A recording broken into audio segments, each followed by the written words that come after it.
So, und jetzt dürfen wir uns alle wieder ein bisschen ausrasten. Und es gibt eine Musi vom Wolfi und vom Ali. Ali, ich gehört habe, du heute nichts spielen Musik aus deiner Heimat. Du heute auch nichts spielen Musik aus Bavaria. Ali, was du spielen heute?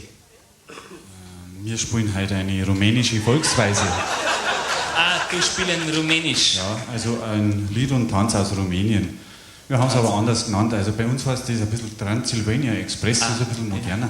Ja, ich verstehe, ja. Ja. Ich gehört habe, du spielen gut Santuri. Ja, du meinst das Hackbrett. Bei uns sagt man Hackbrett. Hackbrett, ich verstehe, ja. Verstehen. Ali, woher du kommen? Wo du geboren? Ich, im Schwabinger Krankenhaus. München. Ja.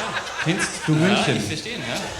Du schon? Ja. Verstehen, also Ja. ich Du, München. Ja. Ja, also bin ich geboren. du sprechen gut Deutsch. Ja, ich schon.